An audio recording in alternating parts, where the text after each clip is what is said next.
পলাতক শেখ হাসিনা রেজিমের সময় বিএনপির ভারপ্রাপ্ত চেয়ারম্যান জনাব তারেক রহমান সাহেব সহ মুক্তিকামী গণতন্ত্রপন্থী অনেক বিভিন্ন পর্যায়ের নেতাকর্মীদের বিরুদ্ধে অসৎ উদ্দেশ্যে মামলা দায়ের করেছিল এবং এই পার্টিকুলার মামলাটাতে জনাব তারেক রহমান সাহেব ছিলেন, পাশাপাশি ২১ টিভির চেয়ারম্যান জনাব আব্দুল সালাম সাহেব এবং প্রখ্যাত সাংবাদিক ডক্টর কনক সারোয়ার সাহেব ছিলেন।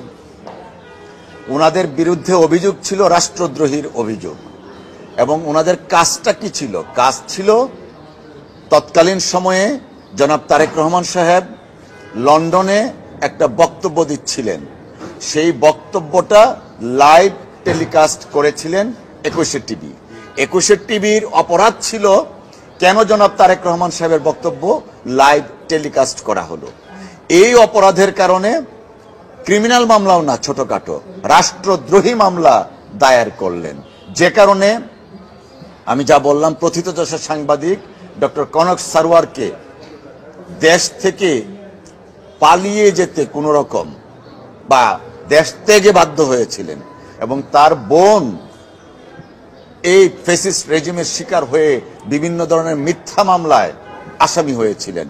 সালাম সাহেব তিনিও দেশ থেকে বাধ্য হয়েছিলেন। পাশাপাশি আমরা জানি ২১ টেলিভিশনটা হাসিনা তার মদত পুষ্ট লোকজন দ্বারা দখল করে নেন। যাই হোক, আগে একটা রুল ইস্যু ছিল, সেই রুলটা শুনানির পরে মহামান্য সুপ্রিম কোর্টের হাইকোর্ট ডিভিশন মামলাটা বাতিল করে দিয়েছেন, কারণ মামলায় কোনো ধরনের লিগ্যাল ইনগ্রিডিয়েন্টস ছিল না।